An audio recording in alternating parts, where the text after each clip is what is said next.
Hello students, good morning. कैसे हैं आप सभी? ठीक ठाक स्टूडेंट्स, आज हम 12th के बायोलॉजी का एक नया यूनिट स्टार्ट करने जा रहे हैं।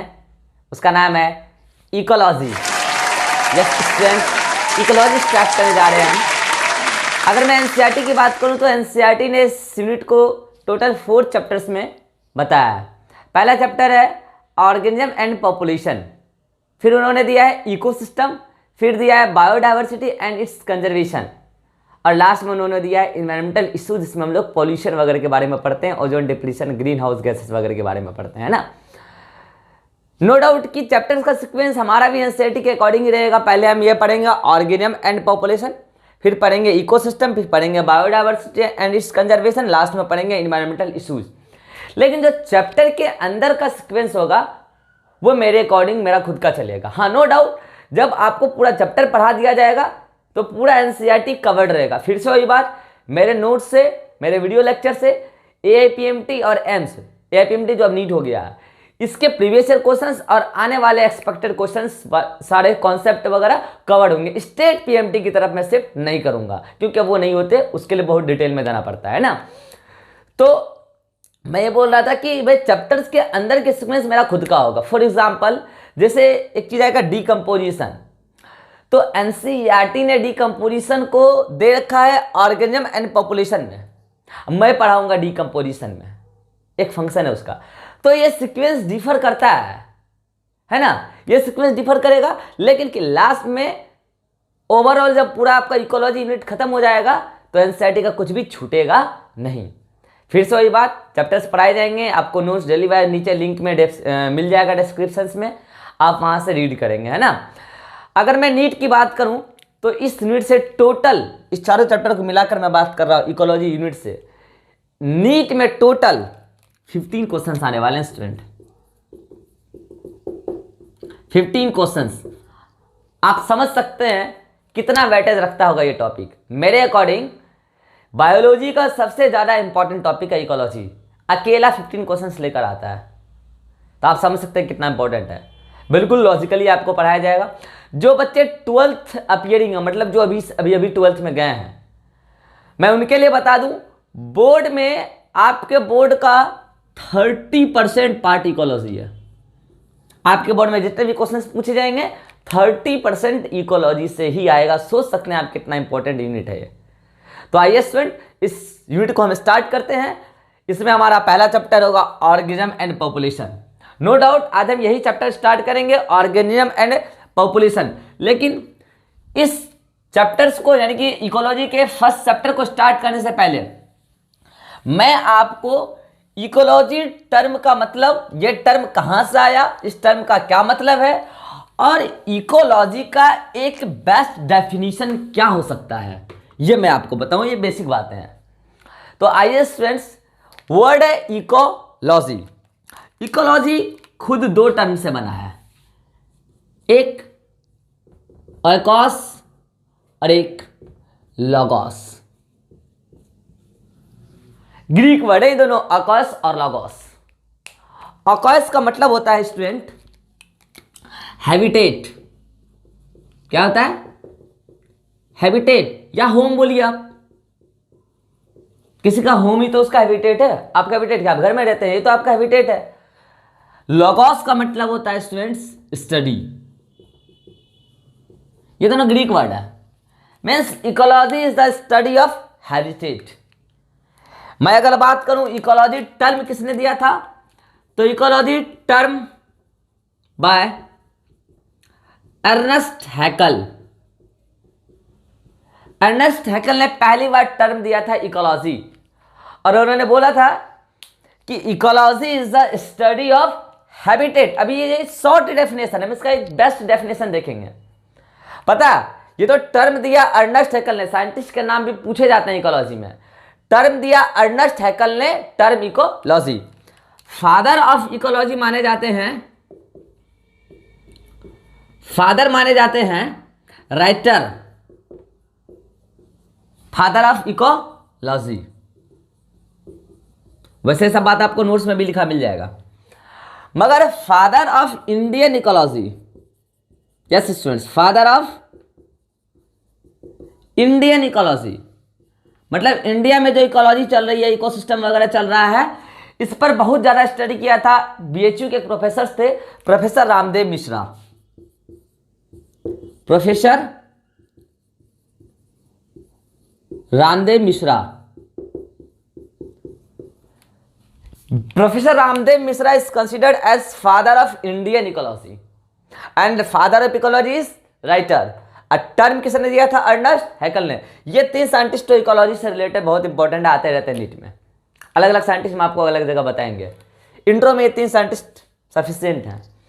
अब आपको हम ये बता रहे हैं कि इस टर्म इकोसिस्टम इकोलॉजी का मतलब क्या होता है। ये तो आपको शॉर्ट में बता दिया गया। ऑकॉस का मतलब हैबिटेट और लॉगॉस का मतलब स्टडी। स्टूडेंट, मैं इस टर्म को समझाने से पहले आपको कुछ इमेजिन कराता हूं। आप इस इन्वायरमेंट में लिविंग वर्ल्ड को देखिए। आप जब लिविंग वर्ल्ड को देखेंगे ना, तो आपको बड़ा अमेजिंग लगेगा और बहुत कॉम्प्लेक्स लगेगी। सुनिएगा, अगर कोई भी चीज़ कॉम्प्लेक्स बनी है ना, तो वो छोटे छोटे लेवल को क्रॉस करके फाइनली बड़े लेवल पर पहुंचकर उसकी कॉम्प्लेक्सिटी बढ़ी होगी। मैं अगर लिविंग और वर्ल्ड की बात करूं, तो उसका जो ऑर्गेनाइजेशन हुआ है, एक स्मॉलेस्ट यूनिट से स्टार्ट होके आज इतना बड़ा दुनिया बन के तैयार है। जो आप देख रहे हैं तो आपको बहुत कॉम्प्लेक्स लगती है। कितनी डाइवर्सिटी है लिविंग वर्ल्ड में यार। कहाँ घोड़ा, कुत्ता, बिल्ली, इंसान, एक छोटा बैक्टीरिया, एक वायरस, देखिए कोरोना वायरस आजकल परेशान, क्या है ये सब। इतनी डाइवर्सिटी जो आपको लिविंग वर्ल्ड में दिख रही है स्टूडेंट, ये अचानक से नहीं आएगी। मैं अगर इस पूरे लिविंग वर्ल्ड की बात करूं, तो इसका जो स्मॉलेस्ट यूनिट होगा वो मैक्रो मॉलिक्यूल्स है। कौन है स्टूडेंट? Macro molecules. अरे आज आप इतनी डाइवर्स लिविंग वर्ल्ड देख रहे हैं ना, एक बात बताइए, डाइवर्सिटी कब आएगी? जब बहुत सारे ऑर्गेनिज्म आएंगे तब ना। एक सिंगल ऑर्गेनिज्म की अगर हम बात करें, तो उसके अंदर सेल होगा, तभी तो वो ऑर्गेनिज्म बना होगा। पता है, सेल के अंदर जो प्लाज्मा होती है, क्या बोलते हैं आप उसको? साइटोप्लाज्म। जैसे ये सेल है, इसके अंदर जो भी साइटोप्लाज्म है, फाइनली वो किस चीज का बना है? मैक्रोमोलिक्यूल्स। कार्बोहाइड्रेट हो सकता है, प्रोटीन हो सकता है, लिपिड हो सकता है, ये जितने भी चीजें इन्हीं से ना फाइनली वो साइटोप्लाज्म बना हुआ है। इसका मतलब जब मैक्रोमोलिक्यूल्स बहुत सारे असेंबल होते हैं, फाइनली क्या बनता है? सेल बनता है। पता है स्टूडेंट्स, जब सेम टाइप के सेल एक पर्टिकुलर फंक्शन को परफॉर्म करने के लिए ऑर्गेनाइज्ड हो जाते हैं, तो that group of cells is called as tissues. इसका मतलब टिश्यू के सेल के मिलने से क्या बनता है? टिश्यू बनता है। पता है स्टूडेंट्स, जब सेम टाइप के टिश्यू आपस में ऑर्गेनाइज हो जाते हैं किसी पर्टिकुलर फंक्शन को परफॉर्म करने के लिए, तब बनता है ऑर्गेन। क्या बनता है स्टूडेंट्स? ऑर्गेन। और जब मेनी ऑर्गेन इंटरेक्ट करके किसी बड़े काम को अंजाम देते हैं, कोई बड़ा फंक्शन को परफॉर्म करते हैं, तब एक सिस्टम एस्टैब्लिश्ड होता है, जिसको आप क्या बोलेंगे? Organ system. क्या बोलेंगे स्टूडेंट? Organ system. पता है स्टूडेंट्स, जब किसी भी बॉडी के अंदर बहुत सारे ऑर्गन सिस्टम आपस में इंटरेक्ट होके किसी भी बॉडी का सर्वाइवल पॉसिबल कराए, तो आप उस बॉडी को बोलेंगे ऑर्गेनिज्म। उस इंडिविजुअल को बोलेंगे आप ऑर्गेनिज्म। मतलब ऑर्गन सिस्टम के बाद क्या बनेगा? ऑर्गेनिज्म। कोई भी पूछते हैं ऑर्गेनिज्म क्या है, तो आप बोलेंगे इंडिविजुअल ऑफ एनी स्पीसीज। मैं आपको ऑर्गेनिज्म का बेटर डेफिनेशन अभी और आगे बताऊंगा, स्पीसीज का भी डेफिनेशन बताऊंगा। क्योंकि आज ये चैप्टर स्टार्ट हुआ है, मैं आपको स्टार्टिंग में बता दूं।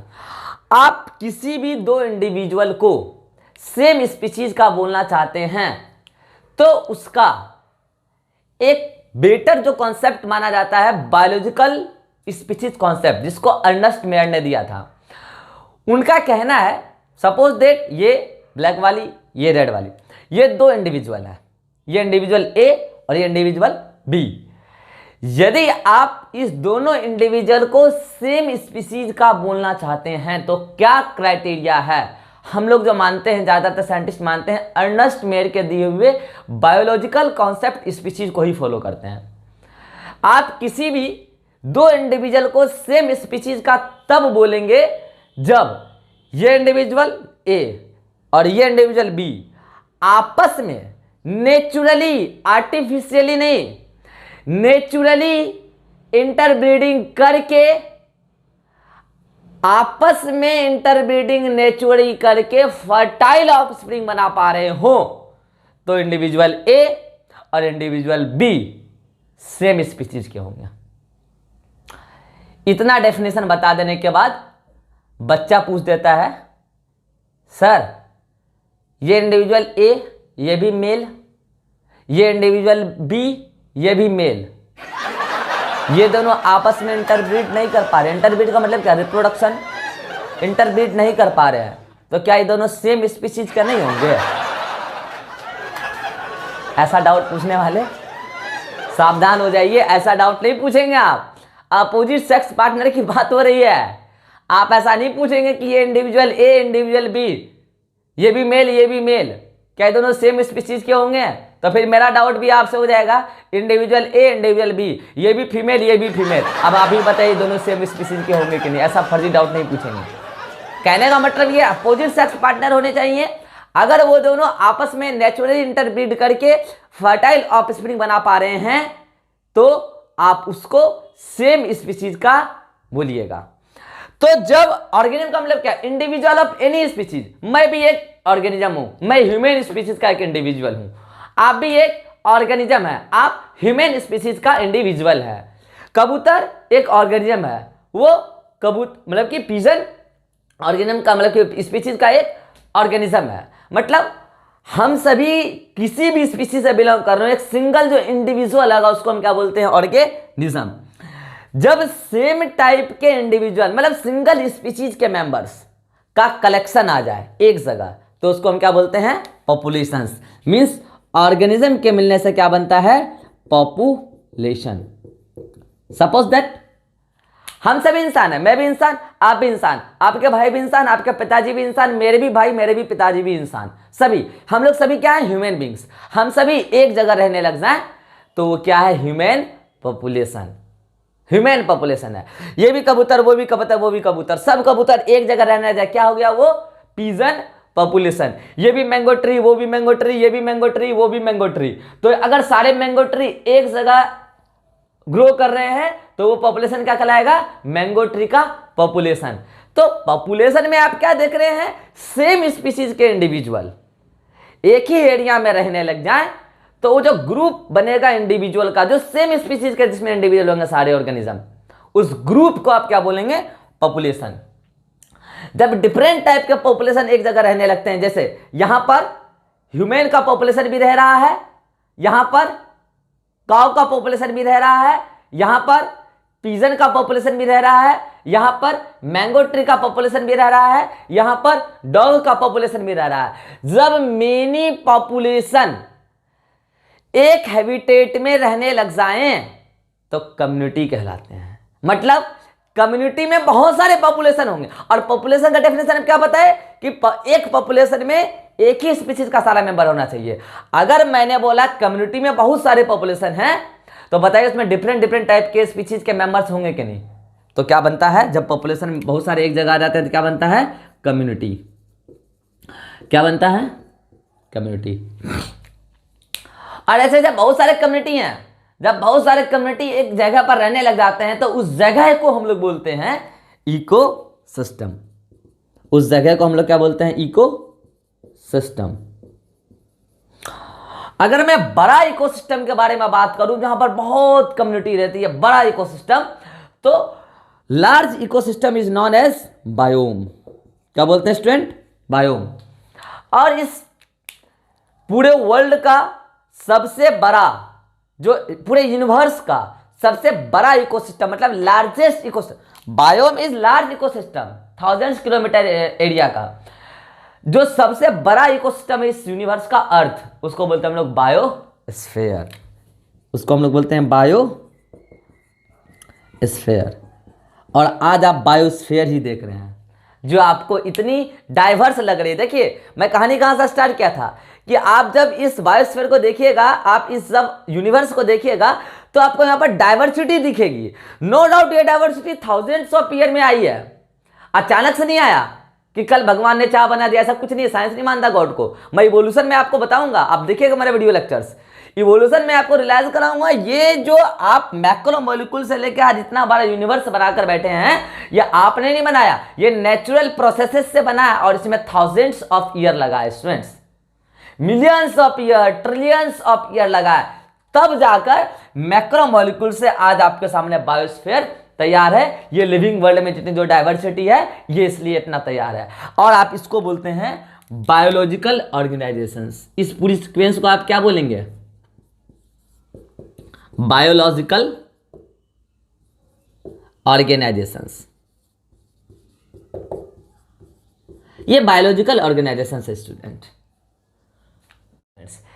इतना बता देने के बाद अभी मैंने क्या बताया आपको?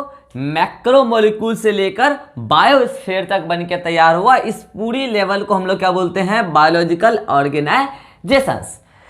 इतना बताने के बाद आपके मन में यहां से दो क्वेश्चन जरूर अराइज होना चाहिए। एक क्वेश्चन आपके मन में यह अराइज होना चाहिए, कैसे बना ये ऑर्गन, कैसे बना ये इकोसिस्टम। और एक क्वेश्चन अराइज होना चाहिए, क्यों बना ये ऑर्गन, क्यों बना ये इकोसिस्टम। मींस यहां से आपके मन में दो टाइप के क्वेश्चन अराइज होना चाहिए। First is how type question, मतलब कैसे, and second is why type question, means क्यों। आप सिंपली नेचर में ऑब्जर्व कीजिए, आपको ऐसे हाउ टाइप और व्हाई टाइप क्वेश्चन हमेशा मन में आते रहेंगे। आप सुबह सुबह उठकर नेचर में गौर कीजिए, बुलबुल गाती हुई नजर आती है, क्यों? एक सवाल आती है, बुलबुल क्यों गा रही है। फिर आपके मन में सवाल आता है कि बुलबुल कैसे गा रही है। तो इसका दोनों जो क्वेश्चन है, दोनों क्वेश्चन अलग अलग बातों को एक्सप्लेन करती है। हमें समझना चाहिए कि किन बातों को एक्सप्लेन कर रही है। तो जैसे आपके एग्जांपल में, जैसे आपने अभी नेचर में सुबह बुलबुल को गाना गाते हुए देखा, आपके मन में पहला सवाल क्या है कि ये कैसे गाती है। तो इसका आंसर आप तो बचपन में सोच लेते थे कैसे गाती है, आंसर आपको मिलता नहीं था। इसका बायोलॉजिकल रीजन है, साइंटिफिक रीजन, कि जैसे हमारे अंदर साउंड बॉक्स कौन होता है? लैरिंग्स। बर्ड के अंदर साउंड बॉक्स को हम लोग बोलते हैं सैरिंग्स। ये बात मैं एनिमल किंगडम में बताता हूं। तो ये जो सैरिंग्स है ना, जब इसमें एयर का वाइब्रेशन होता है तब वहां पर साउंड प्रोड्यूस होता है, तो उससे मधुर आवाज निकलता है। मतलब ये किसी भी प्रोसेस, यहां पे प्रोसेस कौन था? Singing of bird. ये किसी भी प्रोसेस के मैकेनिज्म को एक्सप्लेन कर रहा है। Means how type question explain the mechanism of process। ये प्रोसेस के मैकेनिज्म को एक्सप्लेन कर रहा है। अगला सवाल था व्हाई, क्यों गा रही है ये बर्ड। तो बुलबुल जो गाती है उसका साइंटिफिक रीजन ये है कि वो ब्रीडिंग सीजन में गाती है और अपने मेटिंग के लिए अपने अपोजिट सेक्स पार्टनर को बुलाती है, ये उसका सिंबल है। तो ये क्या बता रहा है कि बुलबुल क्यों गा रही है, मतलब उसके गाने का ये सिग्निफिकेंस है कि वो अपने अपोजिट सेक्स पार्टनर को बुला रही है। मींस व्हाई टाइप क्वेश्चन क्या एक्सप्लेन करता है? एक्सप्लेन द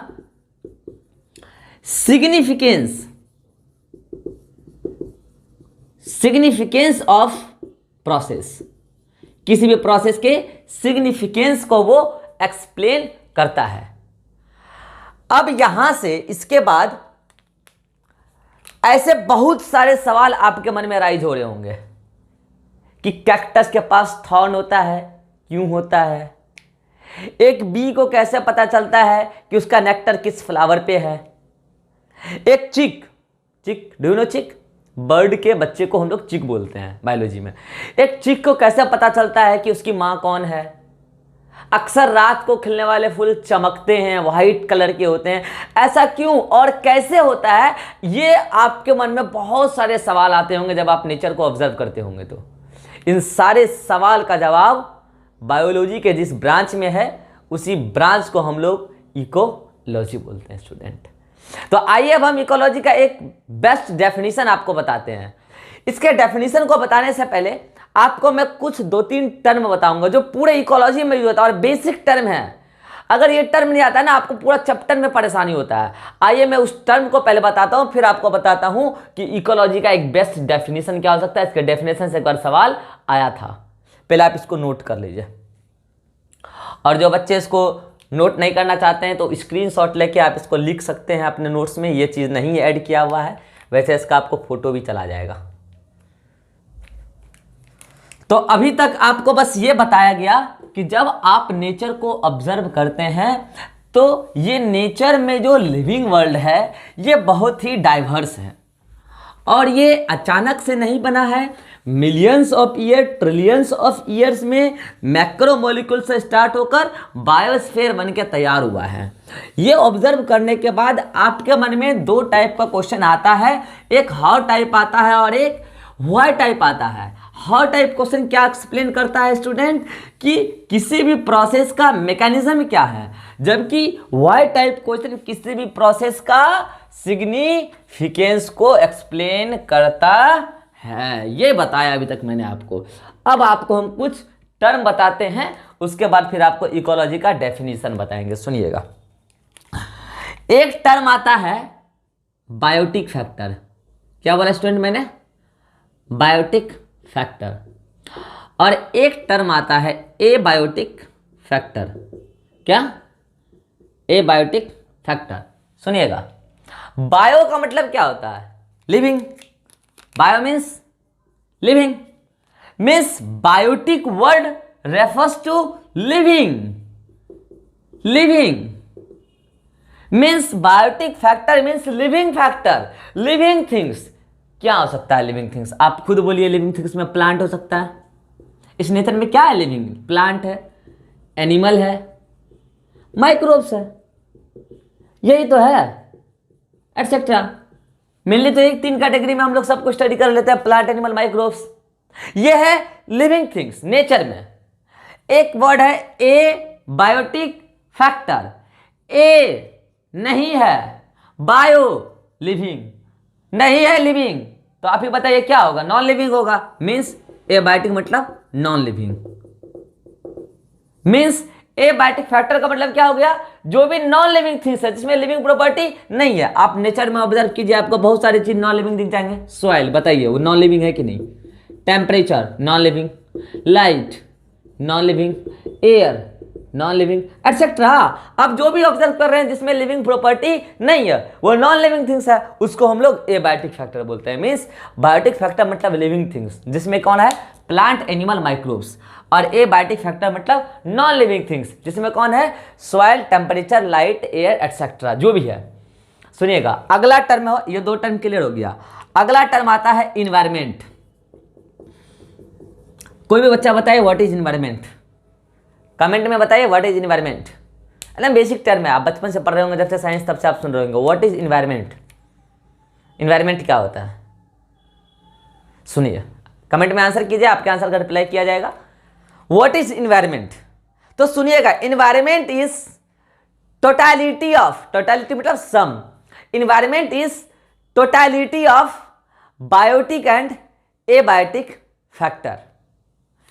इन दोनों को यदि मैं जोड़ दूं, बायोटिक और एबायोटिक फैक्टर को, तो उसी को हम क्या बोलेंगे फिर? इन्वायरमेंट। ये पूरा क्या बन गया? इन्वायरमेंट। मतलब इन्वायरमेंट में एबायोटिक फैक्टर भी है और बायोटिक फैक्टर भी है। यही क्या कहला रहा है? इन्वायरमेंट। बताइए बायोटिक फैक्टर में क्या? Plant, animal, microbes. और एबायोटिक फैक्टर में क्या? Soil, temperature, light, air. इन सब को एक साथ हम लोग क्या बोलते हैं? इन्वायरमेंट। ये टर्म क्लियर है? आइए अब हम इकोलॉजी का आपको डेफिनेशन बताते हैं। ये टर्म आप अच्छे से क्लियर कर लीजिए, आपको जो नोट्स मिलेगा उसमें आप ऐड कर लीजिएगा। जो भी बच्चे मेरा इकोलॉजी का पूरा वीडियो देखेंगे, आप खुद से नोट्स बनाएं, डेली वाइज आपको भेजा जाता है लिंक। आप एक फ्रेश नोटबुक बनाएं, डेली वाइज पूरा रीड कर लें। जो भी बच्चे 12th के एटलीस्ट वो तो बनाए ही बनाए, ताकि आपको ये सारा टर्म याद भी हो जाए धीरे धीरे और आपका अपने राइटिंग में नोटबुक मिल जाए।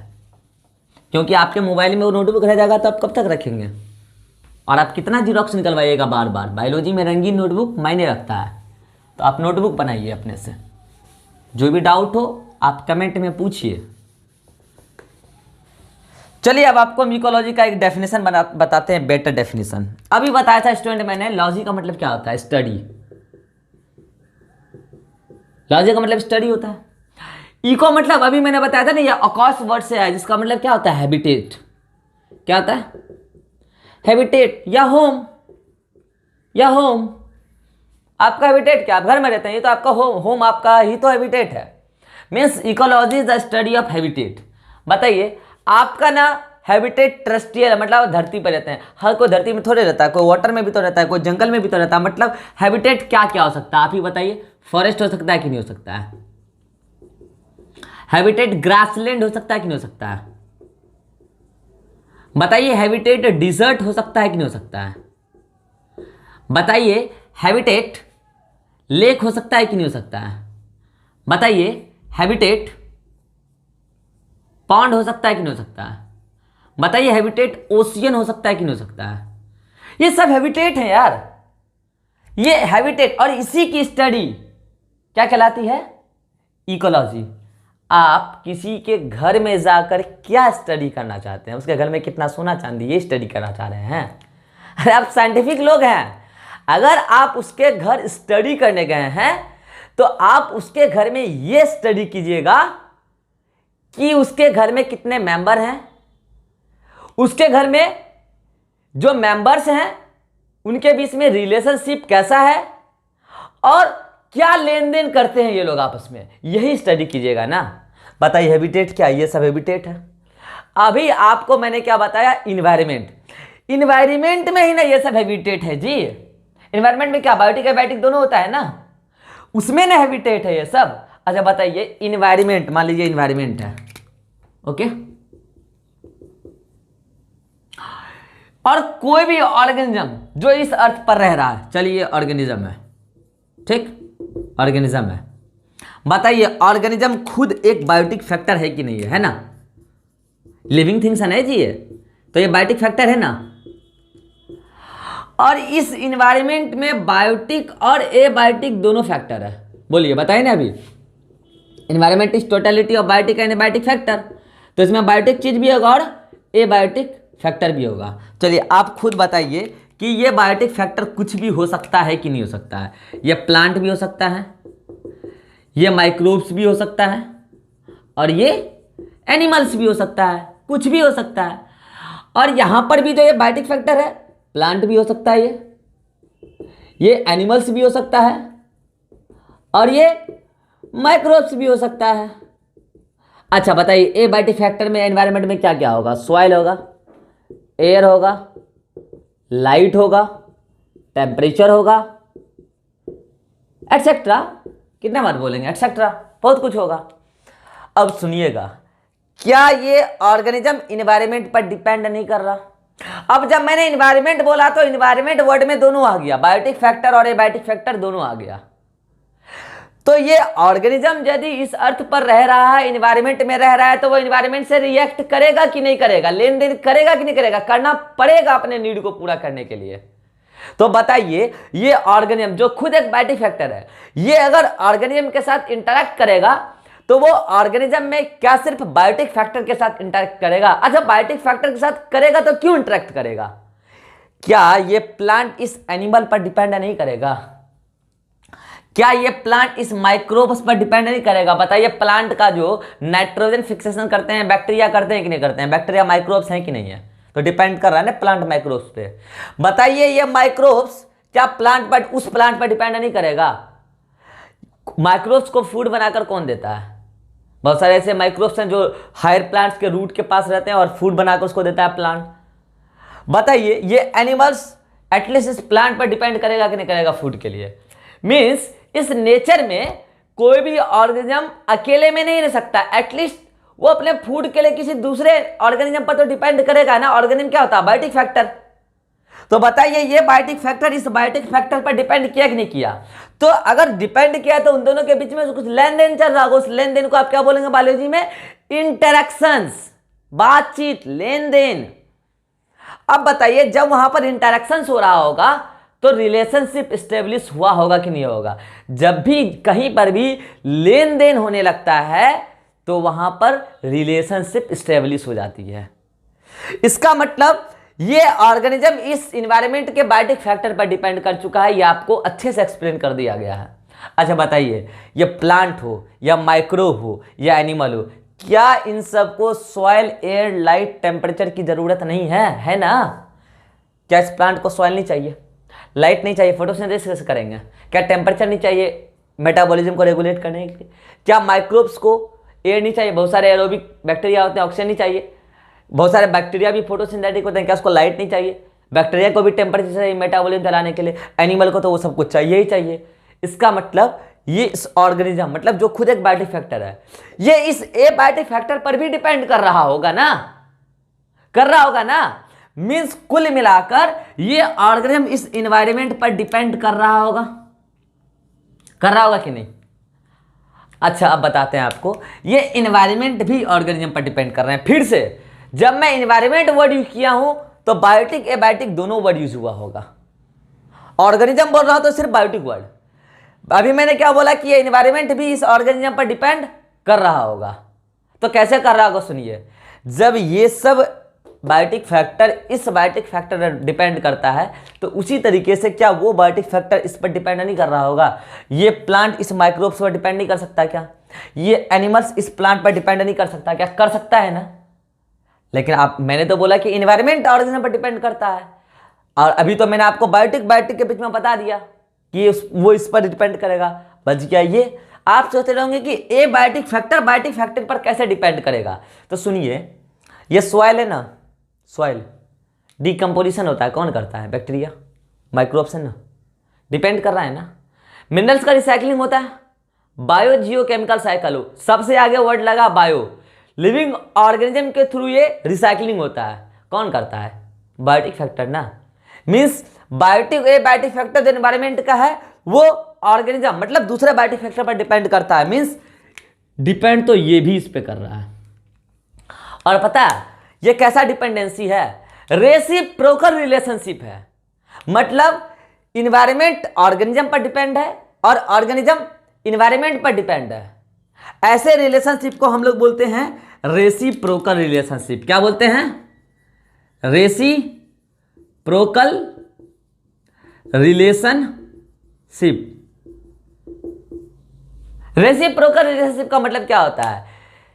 किसी एक को अफेक्ट करो तो दूसरा भी अफेक्ट हो जाएगा। आप ऑर्गेनिज्म को छेड़छाड़ कीजिए तो एनवायरनमेंट भी बदलेगा, एनवायरनमेंट बदलेगा तो ऑर्गेनिज्म भी बदलेगा। ऐसा रिलेशनशिप क्या कहलाता है? Reciprocal relationship. इनके बीच में कैसा इंटरेक्शंस है? इंटरडिपेंडेंट इंटरेक्शंस, मतलब इंटरडिपेंडेंट रिलेशनशिप है इंटरेक्शन की वजह से।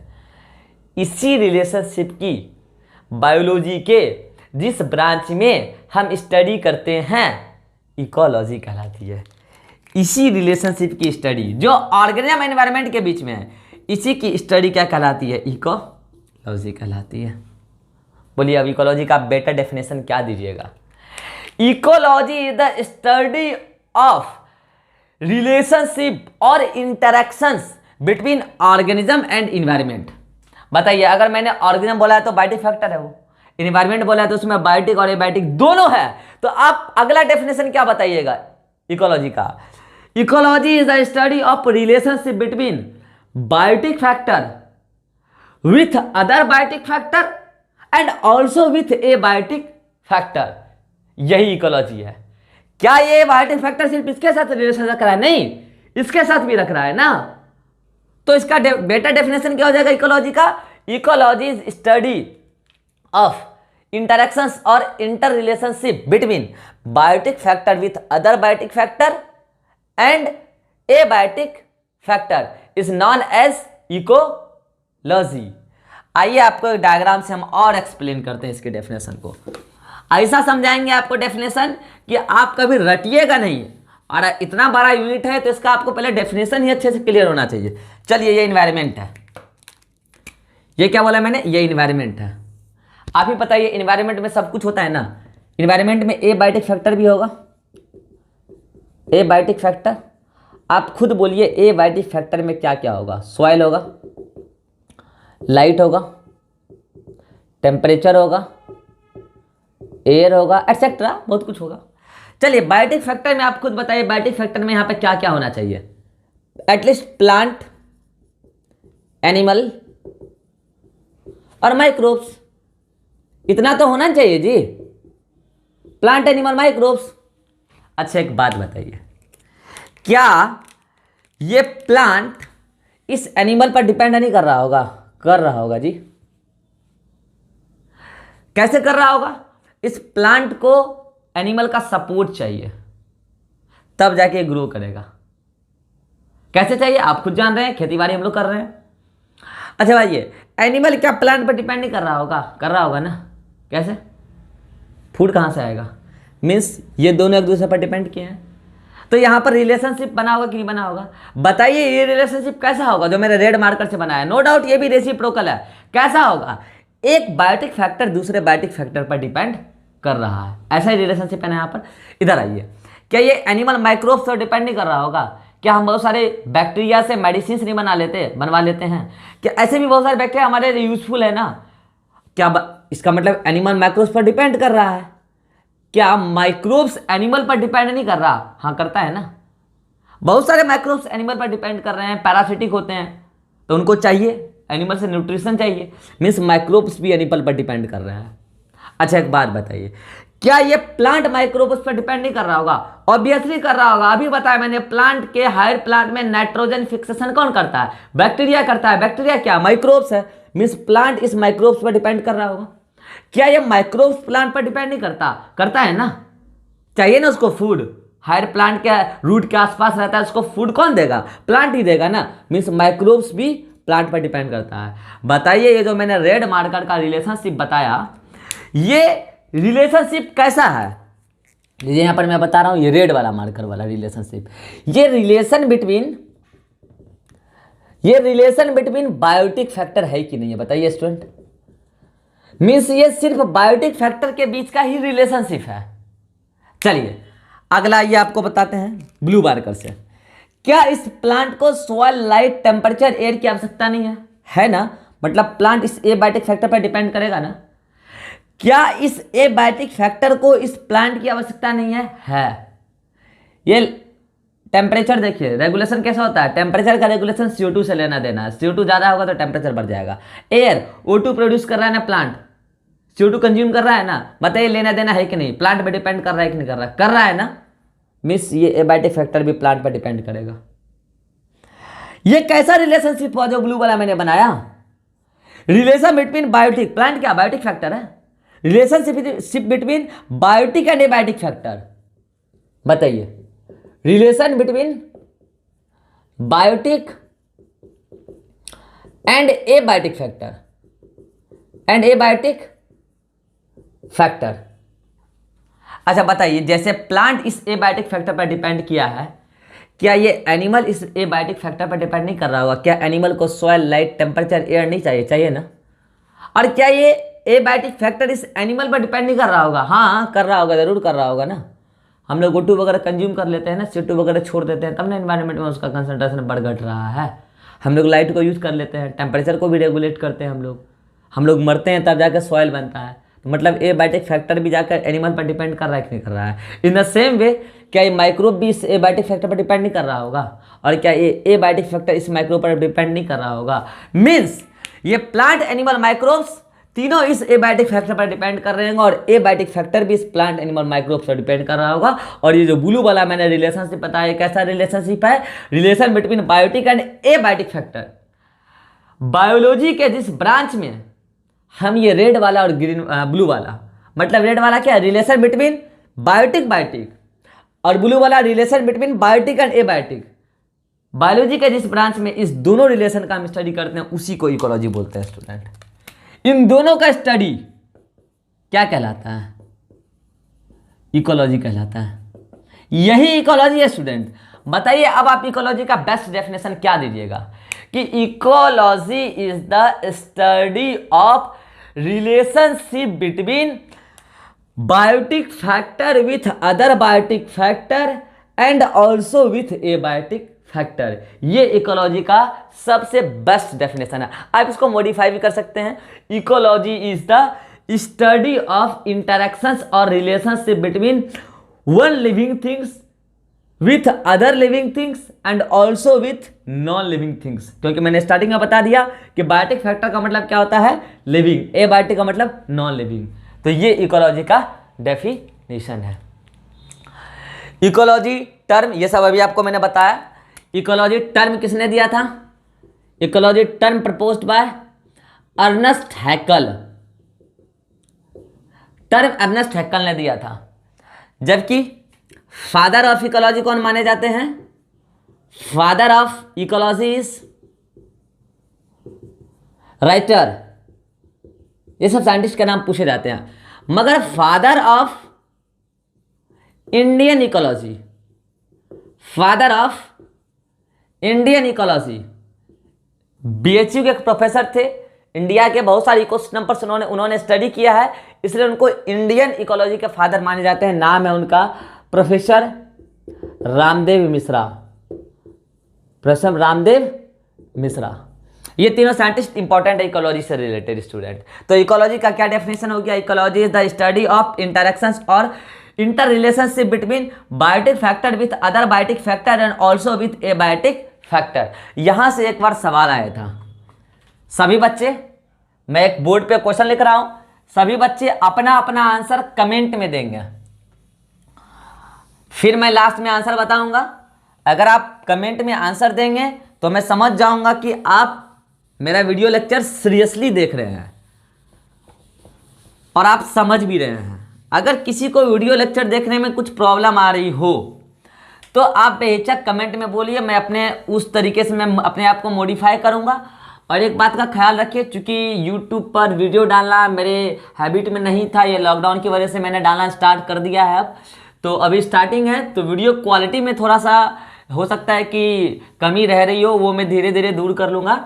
और आपको स्टडी का क्वालिटी में ना तो क्लासरूम में पहले कोई शिकायत था, ना ही ऑनलाइन होगा कोई शिकायत।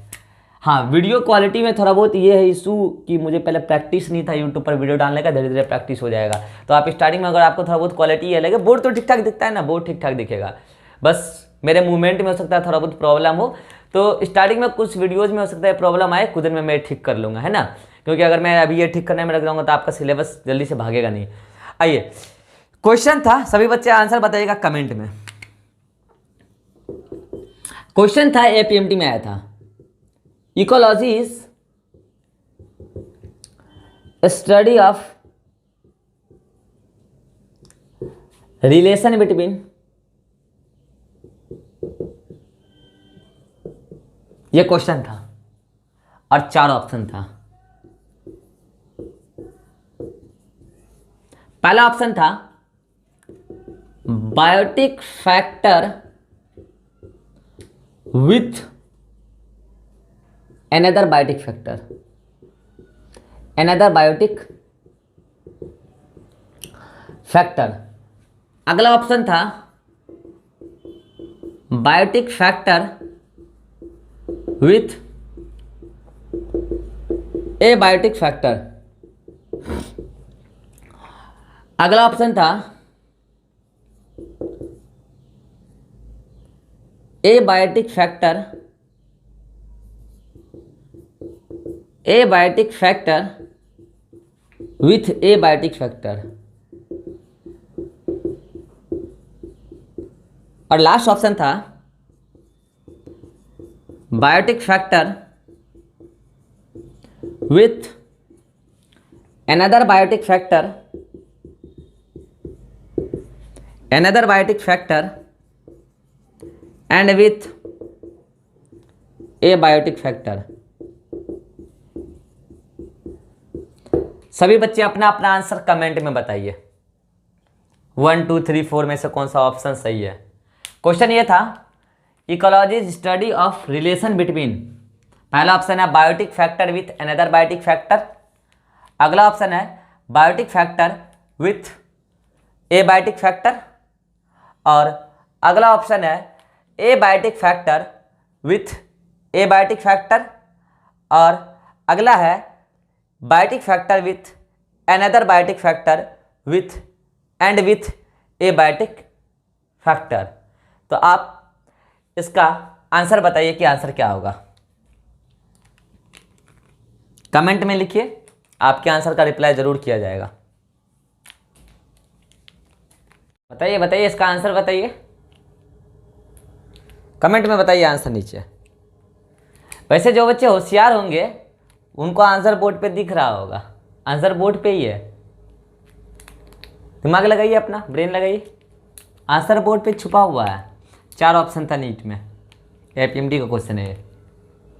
सुनिए, आंसर विल बी 4, आंसर 4 होगा। क्यों? पहला ऑप्शन क्या दिया, बायोटिक विथ अनदर बायोटिक, यानी कि प्लांट का एनिमल के साथ ही इसकी रिलेशन की स्टडी इकोलॉजी कराती। नहीं, प्लांट का एनिमल के साथ भी, प्लांट का एबायोटिक फैक्टर के साथ भी, और प्लांट का मतलब बायोटिक का बायोटिक और एबायोटिक दोनों के साथ। दूसरा ऑप्शन क्या दिया है, बायोटिक और बायोटिक, यानी कि सिर्फ बायोटिक बायोटिक का रिलेशनशिप। नहीं, ये भी आंसर नहीं होगा। तीसरा दिया एबायोटिक के बीच में रिलेशनशिप की स्टडी, वो भी नहीं होगा। लास्ट ऑप्शन है जो मैंने आपको अभी डेफिनेशन में बताया था, एक बायोटिक का दूसरे बायोटिक और उस बायोटिक का एबायोटिक के साथ जो रिलेशनशिप होगा उसी की स्टडी क्या कहलाती है, इकोलॉजी। तो आंसर क्या होगा, 4th।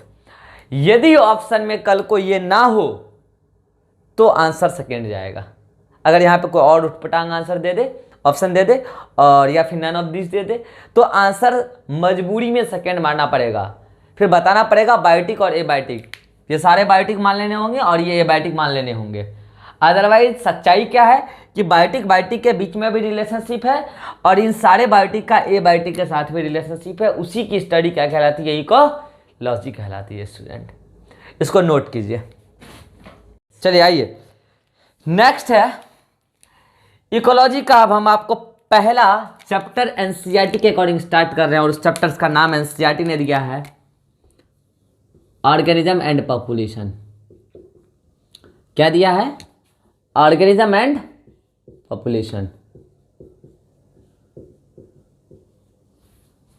सुनिएगा, उससे पहले मैं आपको बताता हूं, अभी जो मैंने आपको बताया था वर्ड है ऑर्गेनिज्म, ऑर्गेनिज्म का भी डेफिनेशन अभी आपको मैंने दिया था, पॉपुलेशन का भी दिया था, वो तो छोड़िए।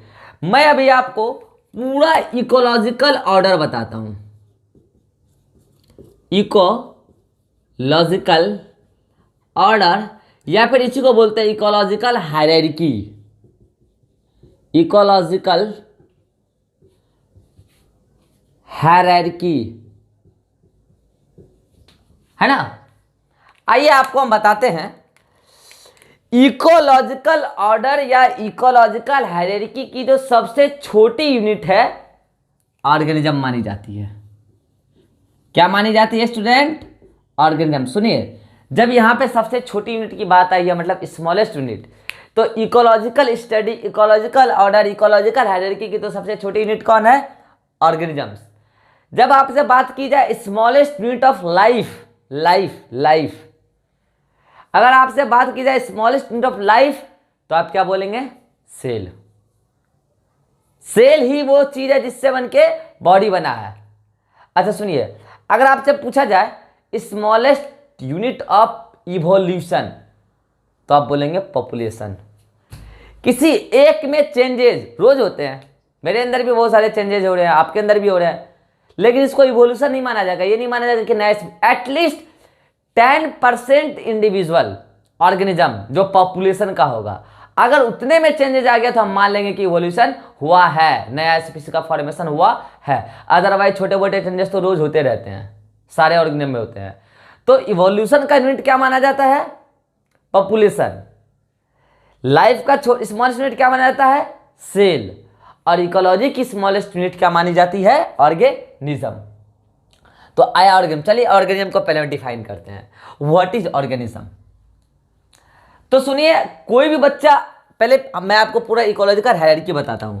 बहुत सारे ऑर्गेनिज्म जब मिलते हैं तो पॉपुलेशन बनता है। क्या बनता है, पॉपुलेशन। अभी मैंने आपको बताया था, जब बहुत सारे पॉपुलेशन एक जगह रहने लगते हैं तो कम्युनिटी कहलाता है। क्या कहलाता है, कम्युनिटी। और कम्युनिटी जिस जगह पर रहता है वो एरिया इको सिस्टम कहलाता है। क्या कहलाता है? Eco system. इकोसिस्टम जो बड़ा वाला इकोसिस्टम होता है उसको हम लोग क्या बोलते हैं? बायोम। क्या बोलते हैं? बायोम। और जो इस यूनिवर्स का सबसे बड़ा इकोसिस्टम है उसको हम लोग क्या बोलते हैं? लार्जेस्ट, मतलब बायोस्फीयर। क्या बोलते हैं हम लोग उसको? बायोस्फीयर। अब सुनिएगा स्टूडेंट, इकोसिस्टम और बायोम के बीच में एक और यूनिट आता है, ऑप्शनल है वो, उसको हम लोग बोलते हैं लैंडस्केप। लैंडस्केप। कई बार तो ये ऑर्डर ही आपको पूछ ले जाता है। एनसीईआरटी इसमें 4 ऑर्डर के बारे में ही बात करती है स्टूडेंट। वो ऑर्गेनिज्म, पॉपुलेशन, इकोसिस्टम और बायोम, इसी चारों की बात करके निकल जाती है। लेकिन एक्चुअल में मैं आपको बता रहा हूं ऑर्गेनिज्म से लेकर फाइनली बायोस्फीयर बना। इस पूरे ऑर्डर को हम लोग क्या बोलते हैं? इकोलॉजिकल ऑर्डर या इकोलॉजिकल हायरार्की। मैं इसमें इस इकोलॉजिकल ऑर्डर के एक एक यूनिट को एक्सप्लेन करूंगा आज के लेक्चर में। एक एक यूनिट से क्वेश्चन आता है। अगर आपको इकोलॉजिकल ऑर्डर क्लियर है, आता है, तो आप आगे इस पूरे चैप्टर में इजीली कॉन्सेप्ट को समझ सकते हैं। तो आइए आपको मैं एक एक वर्ड का मतलब समझाता हूं आज। ऑर्गेनिज्म, तो बताइए व्हाट इज ऑर्गेनिज्म? कोई भी बच्चा कमेंट कीजिए, व्हाट इज ऑर्गेनिज्म? अभी आपको मैंने बताया था individual of any species is known as organism. मान लीजिए ये ए इंडिविजुअल है, क्या कहलाएगा ये? ऑर्गेनिज्म। मैंने क्या बोला? Any species. मैंने स्पीसीज को अभी स्टार्टिंग में बताया था डिफाइन करने का तरीका कि ये इंडिविजुअल ए है और ये इंडिविजुअल बी है। इस दोनों को यदि सेम स्पीसीज का कहना है तो दोनों आपस में नेचुरली इंटरब्रीड करके फर्टाइल ऑफस्प्रिंग बना पाए तो उसको हम लोग क्या बोलते हैं कि ए और बी सेम स्पीसीज का है। ये वो स्पीसीज का डेफिनेशन। किसी भी स्पीसीज का इंडिविजुअल क्या कहलाता है? ऑर्गेनिज्म। मैंने मान लिया कि ए स्पीसीज है। क्या माना मैंने? ए स्पीसीज, कोई भी होगा ए स्पीसीज, उसका एक इंडिविजुअल क्या कहलाएगा? ऑर्गेनिज्म। फिर ये बड़ा भी हो सकता है, छोटा भी हो सकता है, मल्टी सेलुलर भी हो सकता है, यूनिसेलुलर भी हो सकता है। एक बैक्टीरिया, वो भी ऑर्गेनिज्म है। हम लोग भी ऑर्गेनिज्म है। हम लोग बड़े ऑर्गेनिज्म है, वो छोटा ऑर्गेनिज्म है। हम लोग मल्टी सेलुलर है, वो यूनिसेलुलर है। और ये ऑर्गेनिज्म इकोलॉजिकल ऑर्डर की सबसे छोटी इकाई है, स्मॉलेस्ट यूनिट है, बेसिक यूनिट है। और पता है इस नेचर की, जो नेचर बना है, प्रकृति बनी है, उसकी जो लिविंग यूनिट मानी जाती है ऑर्गेनिज्म है। नेचर की लिविंग यूनिट, नेचर की लिविंग यूनिट जो प्रकृति बनी है उसकी स्मॉलेस्ट लिविंग यूनिट क्या मानी जाती है? Organism. May be small, may be large, may be unicellular, may be multi cellular. Any individual of species is known as organism. Next क्या है? पॉपुलेशन। पॉपुलेशन को फिर से मैं डिफाइन कर दे रहा हूं। वैसे पॉपुलेशन को तो हम लोग डिटेल में पढ़ने वाले हैं डेमोग्राफी में। पॉपुलेशन का मतलब क्या होता है? Collection of individual of same species. मैं एक इंसान हूं, मेरे जैसे कई इंसान यदि एक पर्टिकुलर एरिया में रहने लग जाएं तो इंसानों के उस समूह को क्या बोला जाएगा? इंसान का पॉपुलेशन बोला जाएगा, ह्यूमन पॉपुलेशन बोला जाएगा। कुत्ता एक ऑर्गेनिज्म है। कुत्ता बहुत सारा एक एरिया में रहने लग जाए तो कुत्ते का समूह क्या कहलाएगा? Dog population. एक कबूतर है, वो ऑर्गेनिज्म है। कबूतर बहुत सारे एक पर्टिकुलर एरिया में रहने लग जाए तो वो क्या कहलाएगी? कबूतर की पॉपुलेशन। एक मैंगो ट्री एक ऑर्गेनिज्म है। जब एक एरिया में बहुत सारे मैंगो ट्री ग्रो कर जाएं तो पूरा मैंगो ट्री का समूह, ग्रुप क्या कहलाएगा? Mango population. एक टीचर ऑर्गेनिज्म है।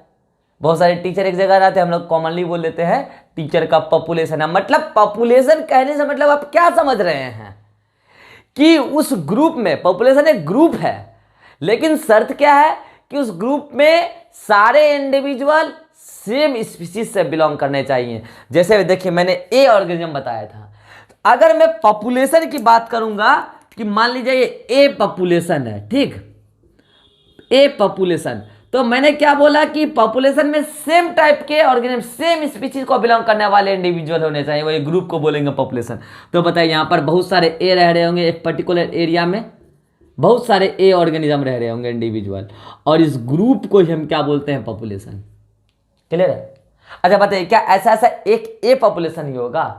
बी पॉपुलेशन भी होगा ना जी, ऐसा जरूरी थोड़ी है। बी पॉपुलेशन, बहुत सारे बी लोग रह रहे हैं यहाँ पर, बहुत सारे बी स्पीशीज के मेंबर रह रहे हैं, तो ये क्या बन गया बताइए? बी पॉपुलेशन बन गया कि नहीं बन गया?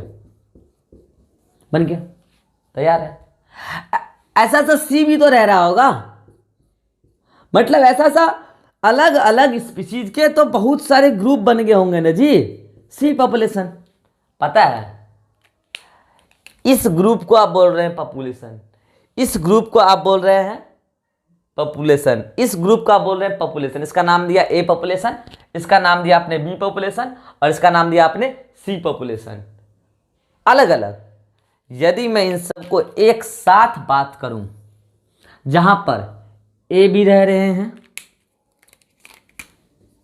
बहुत सारे ए लोग भी रह रहे हैं नो डाउट, जहां पर बहुत सारे बी लोग भी रह रहे हैं, जहां पर बहुत सारे सी लोग भी रह रहे हैं, इस पूरे ग्रुप को हम कम्युनिटी बोलेंगे स्टूडेंट।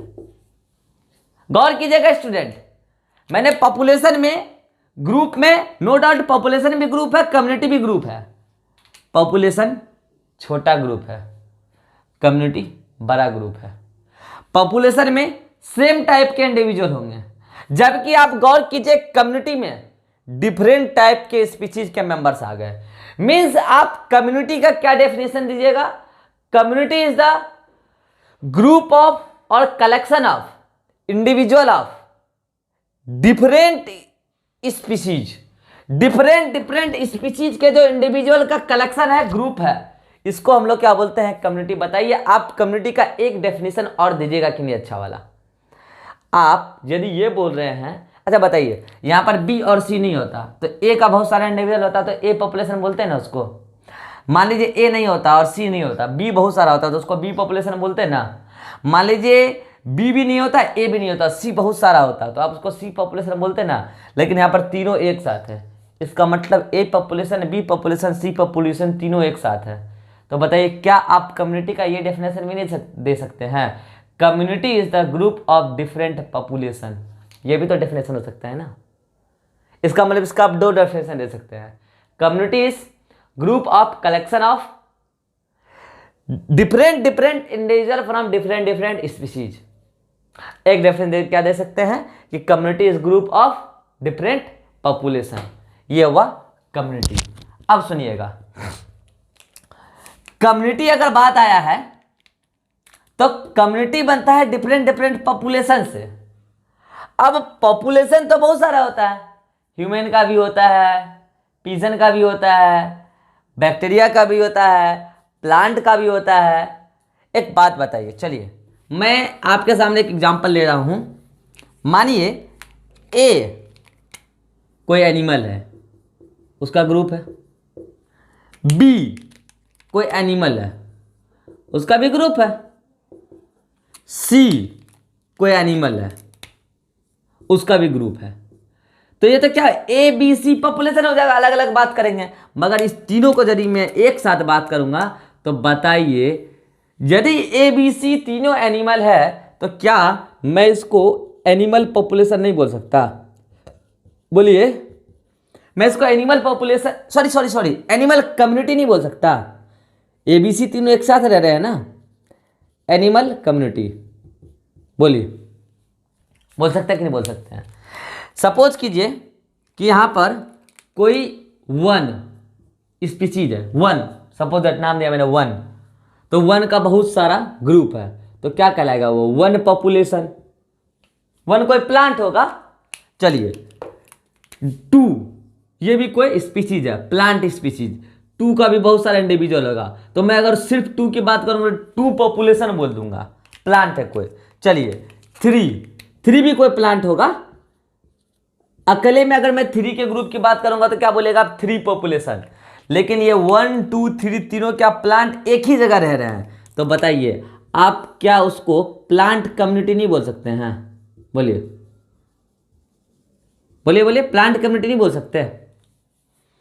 अच्छा बताइए, यहां पर सपोज कीजिए कोई एक्स होगा, कोई माइक्रोब्स होगा, कोई बैक्टीरिया वगैरह होगा, तो एक्स का बहुत सारा इंडिविजुअल होगा वहां पर। सपोज कीजिए वहां पर कोई वाई होगा, ये लीजिए, वाई भी कोई माइक्रोब्स होगा, कोई बैक्टीरिया होगा, कोई पैथोजन होगा, वाई होगा, वाई का भी बहुत सारा ग्रुप है। चलिए सपोज कीजिए यहां पर जेड होगा, जेड का भी बहुत सारा ग्रुप वहां पे होगा। इस तीनों को अगर एक्स वाई जेड माइक्रोब्स हैं, तो क्या आप इस तीनों को एक साथ मिलाकर माइक्रोबियल कम्युनिटी नहीं बोलिएगा? माइक्रोबियल कम्युनिटी, बताइए। यदि किसी एरिया में एक साथ एनिमल, प्लांट और माइक्रोबियल कम्युनिटी मिलने लग जाए, तो क्या आप उस तीनों को मिलाकर animal, plant plus microbial community, क्या आप उस तीनों को मिलाकर बायोटिक कम्युनिटी नहीं बोलिएगा? अरे बायोटिक कम्युनिटी का मतलब क्या?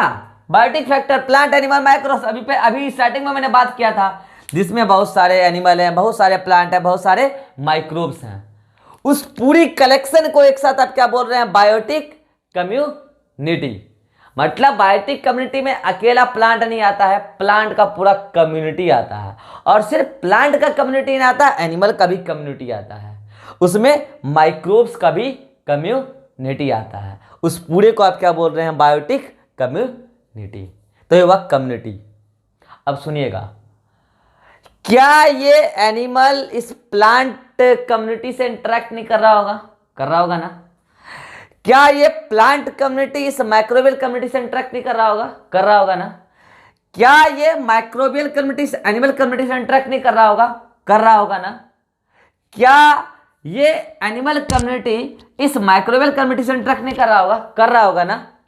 इन सब का आपस में क्या चल रहा होगा? इंटरेक्शंस। उसी के इंटरेक्शन के जो रिलेशनशिप बने हैं उसी को स्टडी करते हैं, हम इकोलॉजी बोलते हैं।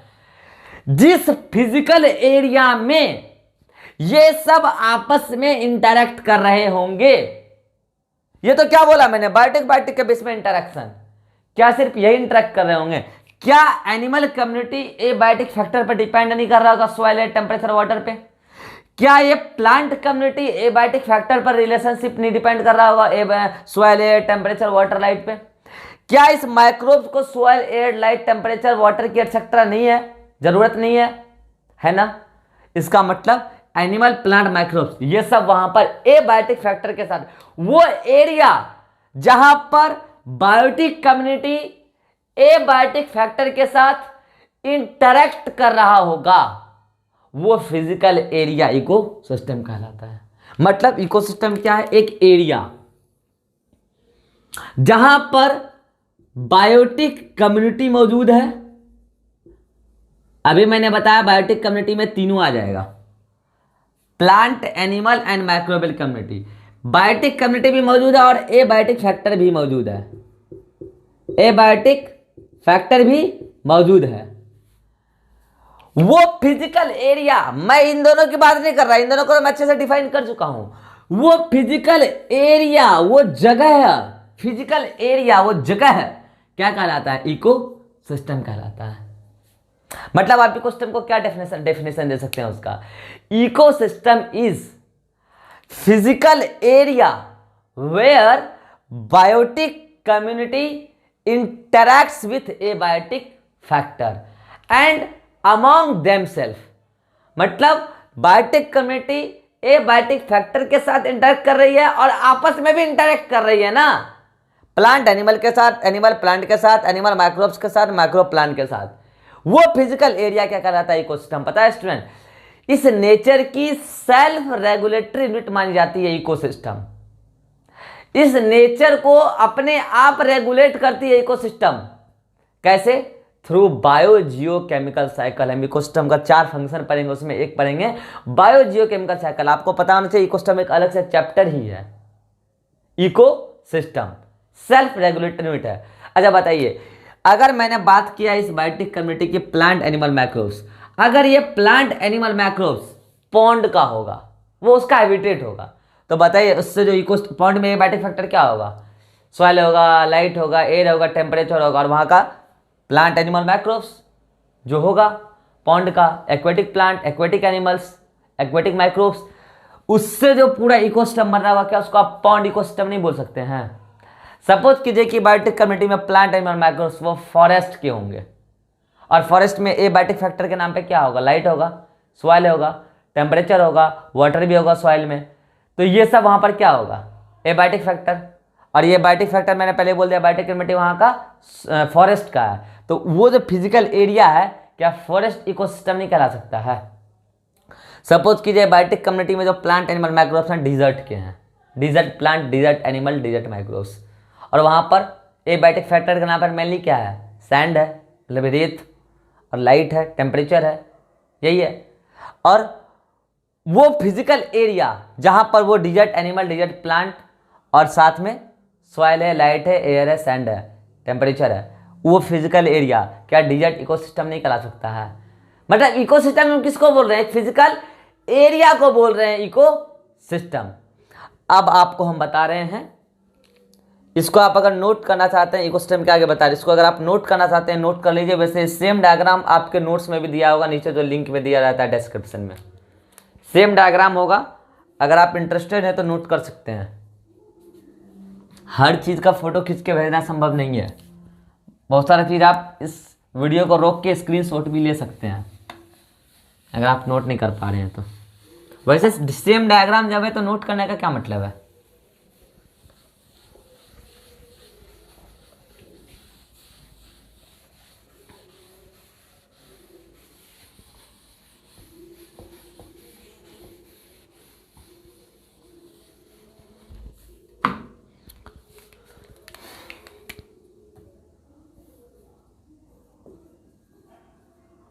हाँ, तो अभी मैं क्या बता रहा था कि इकोसिस्टम, तो मैंने क्या बोला कि सपोज कीजिए बायोटिक कम्युनिटी कहाँ है? फॉरेस्ट का है, तो वहाँ का फॉरेस्ट का एनिमल होगा, फॉरेस्ट का प्लांट होगा, फॉरेस्ट का माइक्रोब्स होगा, और एबायोटिक फैक्टर वहाँ का, तो क्या बन जाएगा उससे? Forest eco system. क्या बन जाएगा? Forest eco system. मान लीजिए वहीं पे ये क्या हो गया? Forest eco system. मान लीजिए वहीं पर क्या है? एक छोटा सा तालाब है, पॉन्ड, पॉन्ड का एनिमल है, पॉन्ड का प्लांट है, पॉन्ड का माइक्रोब्स है, और वहाँ पर एबायोटिक फैक्टर का नाम पे मेनली वाटर है, नीचे सॉइल भी है, लाइट टेम्परेचर भी है, तो क्या बन जाएगा? पॉन्ड इकोसिस्टम बन जाएगा। बन जाएगा क्या? बन जाएगा पॉन्ड इकोसिस्टम।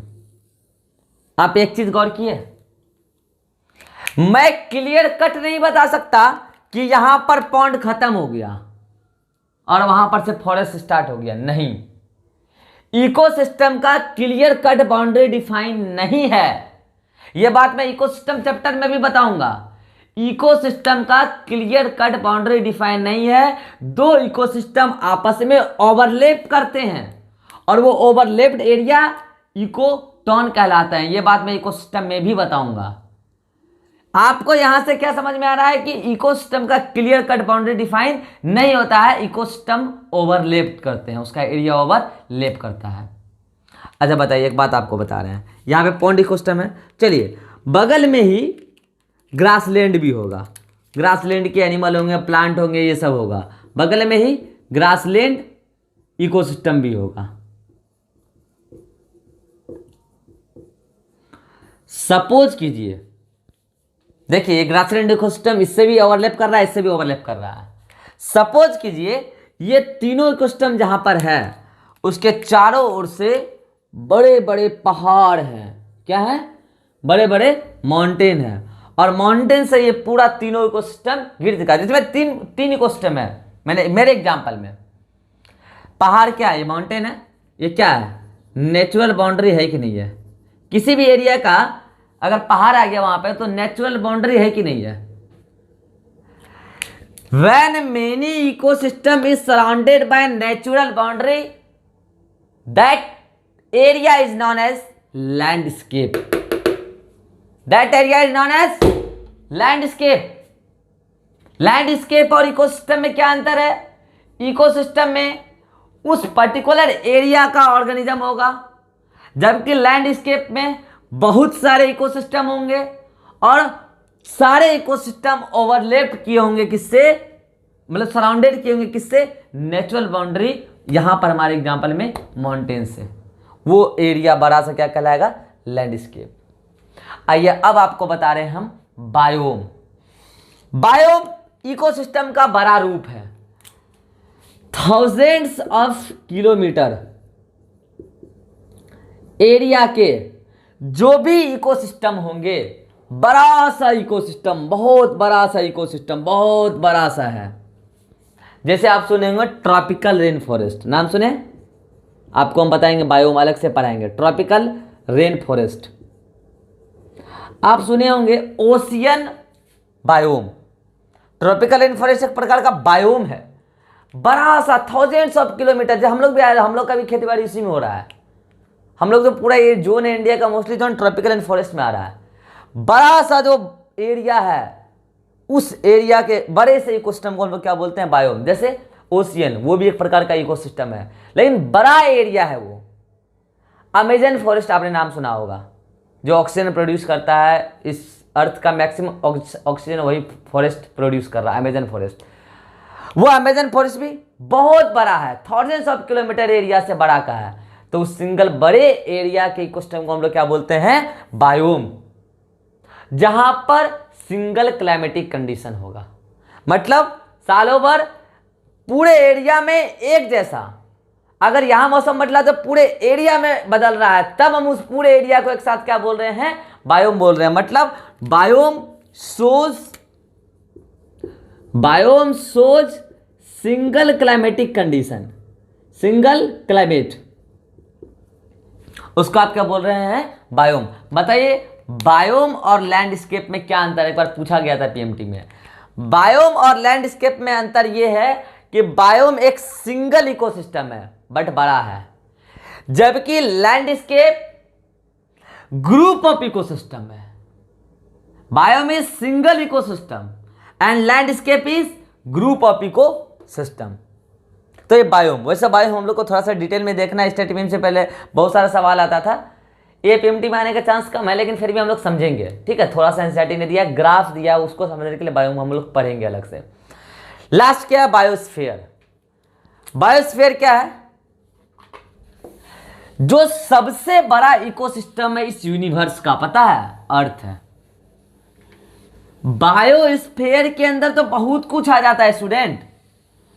ये देखिए बड़ा सा इकोसिस्टम, बड़ा सा, ये देखिए, ये पूरा क्या है, बायोस्फीयर, जिसमें कि सुनिएगा, जिसमें मान लीजिए आपका बायोम भी आ गया। ये लीजिए फॉरेस्ट बायोम, जो ट्रॉपिकल रेन फॉरेस्ट मैंने बोला, फॉरेस्ट बायोम वो भी आ गया। ये लीजिए ओशियन बायोम, साइड में ओशियन बायोम भी है, बहुत बड़ा, सबसे बड़ा, इससे बड़ा कोई इकोसिस्टम नहीं, उसको हम बोल रहे हैं बायोस्फीयर। चलिए, क्या इसमें लैंडस्केप भी नहीं आ गया होगा, ये लीजिए ना, वो जब हम बनाए थे, फॉरेस्ट इकोसिस्टम यहां पे हो गया, यहां पे पॉन्ड इकोसिस्टम भी है और साइड में ग्रासलैंड इकोसिस्टम भी है, ओके। और ये सब नेचुरल बाउंड्री पहाड़ से घिरा हुआ है। इसको आप क्या बोल रहे थे, बताइए, लैंडस्केप बोल रहे थे ना। लैंडस्केप क्या था, many ecosystem is surrounded by natural boundary, landscape था। अच्छा, बड़ा इकोसिस्टम क्या कहलाता है, बायोम। मान लीजिए यहाँ पे फॉरेस्ट बायोम है, यहाँ पे ओशियन बायोम है। अच्छा बताइए, और भी बहुत सारे छोटे छोटे इकोसिस्टम, ये लीजिए डिजर्ट इकोसिस्टम, साइड में लेक इकोसिस्टम और फॉरेस्ट इकोसिस्टम। फॉरेस्ट इकोसिस्टम एक थोड़ी है, इकोसिस्टम बहुत सारे। ये पूरा एरिया एक सिंगल इकोसिस्टम जब कंसीडर किया जाएगा तो इसको आप क्या बोलिएगा, बायोस्फीयर। क्या बोलिएगा student, biosphere. Means biosphere is, ये क्या है, biosphere. Biosphere is largest ecosystem of universe. बताइए ये अर्थ है कि नहीं है, ये अर्थ है कि नहीं है।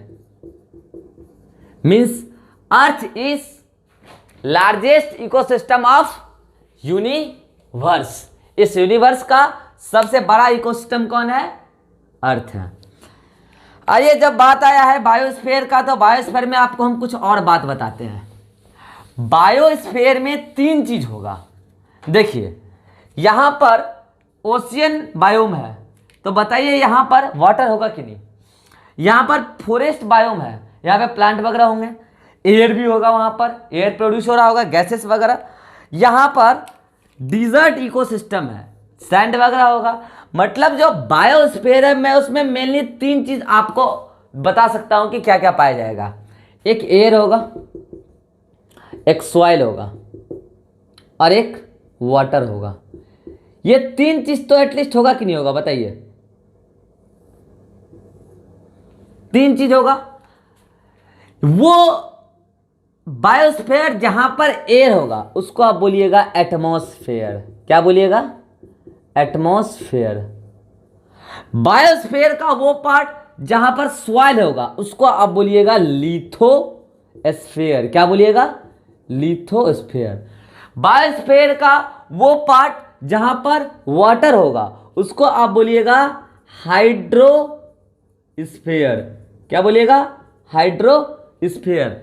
मीन्स बायोस्फीयर में 3 चीज होगा, जहां पर एयर वहां पर एटमॉस्फेयर, जहां पर सॉइल वहां पर लिथोस्फीयर, और जहां पर वाटर वहां पर हाइड्रोस्फीयर। ये जो पूरा ऑर्डर मैंने आपको भी एक्सप्लेन किया, ये क्या है? इकोलॉजिकल ऑर्डर या इकोलॉजिकल हायरार्की। ऑर्गेनिज्म से बना पॉपुलेशन, पॉपुलेशन से बना कम्युनिटी, कम्युनिटी से बना इकोसिस्टम। जब बहुत सारे इकोसिस्टम नेचुरल बाउंड्री से सराउंडेड हुए तो क्या बोले थे हम लोग उसको? लैंडस्केप। लैंडस्केप हर जगह नहीं पाया जाएगा। और जो बड़ा इकोसिस्टम होता है उसको क्या बोलते हैं? बायोम, जो सिंगल क्लाइमेटिक कंडीशन शो करता है, थाउजेंड्स ऑफ किलोमीटर एरिया का होता है। और सबसे बड़ा इकोसिस्टम क्या कहलाता है? बायोस्फीयर, जो यूनिवर्स का कौन है? अर्थ है। तो आज के लेक्चर में मैंने आपको क्या बताया स्टूडेंट? जितने भी छोटे छोटे टर्म हो सकते हैं वो सब बताया मैंने इकोलॉजी को डिफाइन करने के लिए। उसके बाद इकोलॉजिकल ऑर्डर को मैंने मेनली एक्सप्लेन किया। अगली वीडियो में हम आपको बताएंगे ऑर्गेनिज्म एंड पॉपुलेशन चैप्टर जो एनसीईआरटी ने दिया है उसको अच्छे से स्टार्ट करेंगे और एक एक करके सबको समझेंगे, एक एक करके। और अगले चैप्टर में फिर हम कुछ कुछ टर्म देखेंगे। देखिए इकोलॉजी में हर वर्ड से सवाल आता है, हर वर्ड इंपॉर्टेंट है। फिर नेक्स्ट लेक्चर में हम कुछ कुछ वर्ड देखेंगे, फिर चैप्टर को हम आगे बढ़ाएंगे। तो जो भी बच्चे इस पूरे वीडियो को देखे हैं, लास्ट में नीचे लिंक जाइए, लिंक पर आपको मिल जाएगा नोट्स आज जो मैंने पढ़ाया है उसका, और एनसीईआरटी के आज के पढ़ाए हुए कंटेंट में कितना है, और वीडियो लेक्चर से आपको कितना फ़ायदा हो रहा है, किस तरीके से आपको और फ़ायदा हो सकता है, ये बात आप ज़रूर कमेंट में बताइए ताकि हम अपने तरीक़ों को आपके अकॉर्डिंग मॉडिफाई कर लें। ठीक है, क्योंकि क्लासरूम नहीं है, ऑनलाइन है, तो ये चीज़ें आपको हेल्पफुल रहेगा। अगर आप बताइएगा तो हम आपके अकॉर्डिंग चेंजेस करते रहेंगे। ठीक है स्टूडेंट्स, जो भी बच्चे पहली बार ये वीडियो देख रहे हैं अभी के अभी चैनल को सब्सक्राइब कीजिए ताकि आपको हर वीडियो पहुंचता रहे। ठीक है students, bye bye, thank you.